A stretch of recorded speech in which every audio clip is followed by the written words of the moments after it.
Shalom, salam sejahtera bagi Bapak Ibu Saudara-saudara, anak-anak yang dikasihi oleh Tuhan Yesus Kristus. Berjumpa kembali bersama saya Pendeta Eka di dalam renungan firman Tuhan pada hari ini, hari Sabtu 31 Desember 2022. Sukacita dan damai sejahtera dari Tuhan Yesus kiranya menyertai hidup kita sekalian. Puji nama Tuhan. Pembacaan firman Tuhan pada hari ini sampai pada pembacaan Yeremia pasal yang ke-43. Kiranya firman Tuhan memberkati kita sekalian. Sebelum kita akan merenungkan bagian firman Tuhan hari ini, kita akan berdoa. Tuhan Bapa di surga, di dalam Yesus Kristus, kami datang padamu, mengucapkan syukur terima kasih untuk kasih setia dan juga pemeliharaan Tuhan atas hidup kami. Dan kami rindu dekat dengan Tuhan dan terus belajar firman Tuhan, karena firman Tuhan yang menerangi jalan hidup kami. Kami memohon biarlah Tuhan memampukan untuk kami memahami apa yang Kau maksudkan, dan dengan penuh sukacita kami dapat melaksanakannya dalam hidup kami. Terima kasih Bapa, inilah diri kami siap sedia untuk belajar firman Tuhan. Demi nama Tuhan Yesus kami berdoa. Haleluya, amin. Yeremia 43 ayat 1-13. Ketika Yeremia selesai mengatakan kepada seluruh rakyat segala firman Tuhan, Allah mereka yang disuruh Tuhan, Allah mereka disampaikannya kepada mereka, yaitu segala firman yang tersebut di atas. Maka berkatalah Azaria bin Hosaya dan Yohanan bin Kareah serta semua orang congkak itu kepada Yeremia, engkau berkata bohong. Tuhan Allah kita tidak mengutus engkau untuk berkata, janganlah pergi ke Mesir untuk tinggal sebagai orang asing di sana. Tetapi Baruk bin Neria menghasut engkau terhadap kami dengan maksud untuk menyerahkan kami ke dalam tangan orang-orang Kasdim, supaya mereka membunuh kami dan mengangkut kami ke dalam pembuangan ke Babel. Demikianlah Yohanan bin Kareah dan semua perwira tentara serta seluruh rakyat tidak mau mendengarkan suara Tuhan untuk tinggal di tanah Yehuda. Lalu Yohanan bin Kareah dan semua perwira tentara itu mengumpulkan seluruh sisa Yehuda, yakni semua orang yang telah kembali dari antara segala bangsa kemana mereka telah bersesak-sesak untuk menetap di tanah Yehuda. Laki-laki, perempuan, anak-anak, putri-putri raja dan setiap orang yang telah dibiarkan Nebuzaradan, kepala pasukan pengawal pada Gedalia bin Ahikam bin Safan, juga Nabi Yeremia dan Baruk bin Neria. Lalu mereka pergi ke tanah Mesir sebab mereka tidak mau mendengarkan suara Tuhan. Maka sampailah mereka di Tahpanhes. Kemudian datanglah firman Tuhan kepada Yeremia di Tahpanhes. Bunyinya, ambillah di tanganmu batu-batu besar dan sembunyikanlah itu di tanah liat dekat pintu masuk istana Fir'aun di Tahpanhes, di hadapan mata orang-orang Yehuda itu. Lalu katakanlah kepada mereka, beginilah firman Tuhan semesta alam Allah Israel. Sesungguhnya aku mengutus orang untuk menjemput Nebukadnezar, Raja Babel hambaku itu, supaya ia mendirikan tahtanya di atas batu-batu yang telah kusuruh sembunyikan ini, dan bentangkanlah permadani kebesarannya di atasnya. Dan apabila ia datang, ia akan memukul tanah Mesir, yang kemaut, kemautlah, yang ketawanan, ketawananlah, yang kepedang, kepedanglah. Ia akan menyalakan api di kuil-kuil para allah Mesir dan akan membakar atau mengangkutnya sebagai tawanan.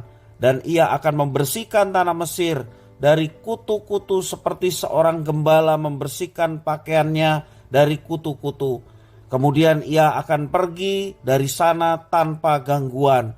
Ia akan memecahkan tugu-tugu berhala Bet Shemesh yang ada di Mesir, dan akan menghanguskan kuil para allah Mesir itu dengan api. Bapak Ibu saudara-saudara yang dikasihi oleh Tuhan, ingatkah kita kisah pemuda kaya yang mencari hidup kekal pada Tuhan Yesus? Itu tertulis dalam Matius pasal 19 ayat 16-22. Anak muda tersebut tidak percaya bahwa Tuhan Yesus sanggup memelihara hidupnya kalau ia menjual hartanya dan mengikut Yesus. Anak muda itu meninggalkan Yesus dengan perasaan sedih karena hartanya sedemikian banyak. Hatinya kepada hartanya dan tidak kepada Yesus. Memang sungguh menyedihkan. Itulah yang kita saksikan pada sisa penduduk Yerusalem yang lebih memilih lari ke Mesir daripada tinggal di Yerusalem. Padahal mereka sudah menerima janji dari Tuhan Allah bahwa Tuhan akan memelihara hidup mereka dengan melunakkan hati Raja Babel agar tidak menghukum mereka. Di dalam pembacaan kemarin dari Yeremia pasal 42 khususnya ayat 11 sampai yang ke-12. Mereka tidak sungguh-sungguh percaya kepada Tuhan bahwa Tuhan sanggup menolong mereka dan bahwa Tuhan sungguh-sungguh mengasihi mereka. Mereka tidak percaya akan itu semua.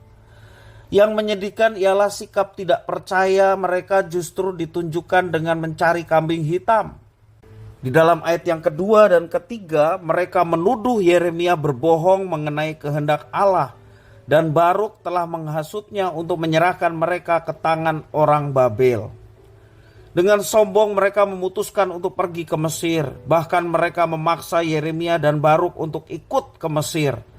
Artinya mereka percaya bahwa cara mereka jauh lebih baik daripada cara Tuhan yang disampaikan melalui Nabi Yeremia. Sesungguhnya tindakan mereka yang tidak percaya akan firman Tuhan adalah tindakan yang sangat bodoh. Tuhan Allah melalui Yeremia menegaskan bahwa tindakan bodoh mereka itu hanya menimbulkan kebinasaan, bukan keselamatan. Di dalam ayat yang ke-8 sampai yang ke-11 dinyatakan nubuat Tuhan mengenai apa yang akan mereka alami. Yeremia menunjukkan apa yang Tuhan akan lakukan atas mereka melalui Raja Babel, Nebukadnezar, yang akan datang ke Mesir dan mengalahkan Mesir. Mesir dihancurkan oleh Nebukadnezar. Demikian juga orang-orang Yehuda yang tersisa yang menganggap Mesir menjadi tempat perlindungan, mereka pun akan binasa. Bapak ibu saudara-saudara yang dikasihi oleh Tuhan, waktu kita tidak percaya bahwa Tuhan Allah memiliki rencana yang terbaik untuk hidup kita dan kita lebih memilih cara kita sendiri sebagai cara yang terbaik yang akan membawa hidup kita lebih baik, sesungguhnya ketika kita tidak percaya akan firman Tuhan dan rencana Tuhan yang terbaik, kita adalah orang-orang yang bodoh, sama seperti sisa orang Yehuda yang bodoh, tidak mau mengikuti rencana Tuhan.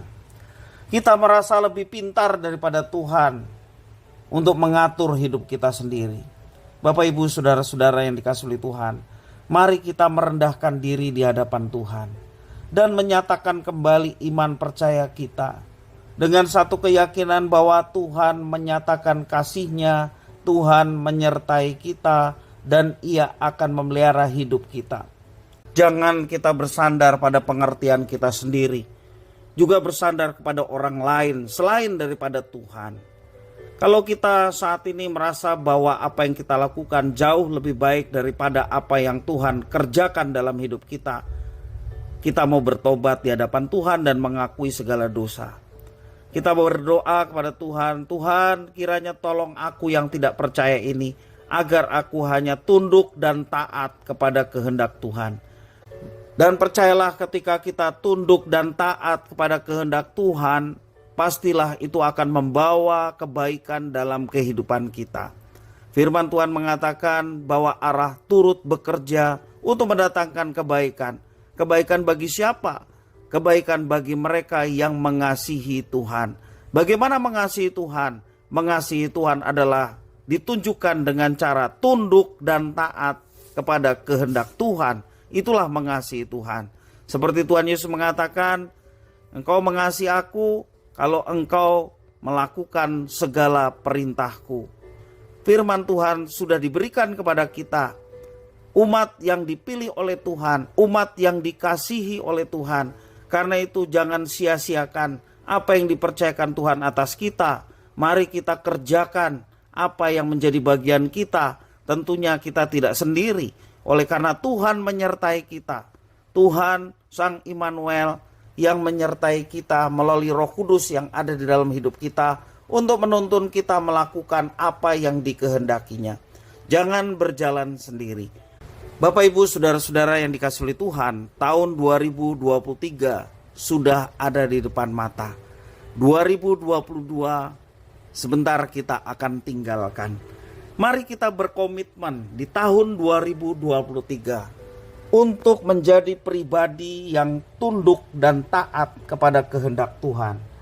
Karena kalau kita tidak tunduk dan tidak taat akan kehendak Tuhan dan merasa bahwa apa yang kita putuskan, apa yang kita kehendaki, apa yang kita kerjakan jauh lebih baik daripada apa yang Tuhan kehendaki dan Tuhan kerjakan dalam hidup kita, sesungguhnya kita menjadi orang yang bodoh, sama seperti orang Yehuda yang tidak mau dengar-dengaran akan kehendak Tuhan.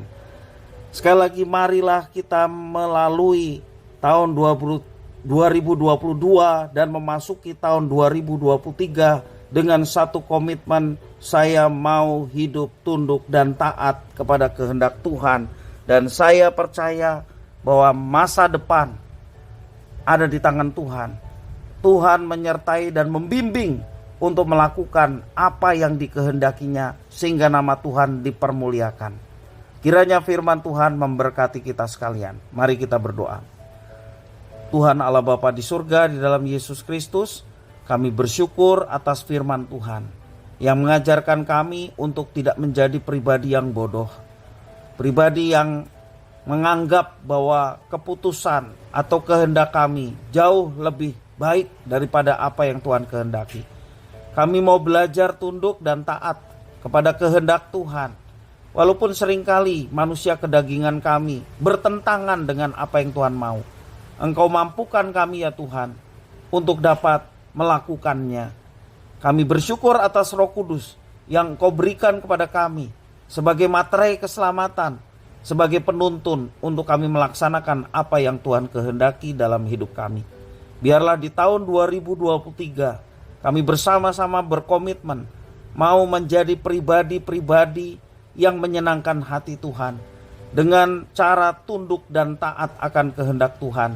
Kami mau terus bertekun akan pengajaran firman Tuhan. Dan kami percaya Engkau yang menuntun dan memampukan kami untuk melaksanakannya. Dan kami percaya bahwa Tuhan yang melihat niat hati kami dan kesungguhan hati umat Tuhan dalam melaksanakan apa yang Tuhan kehendaki, maka Tuhan yang akan menuntun, menyertai, dan memberkati. Terima kasih ya Tuhan, inilah doa, ucapan syukur kami atas firman Tuhan. Demi nama Tuhan Yesus kami berdoa. Haleluya. Amin.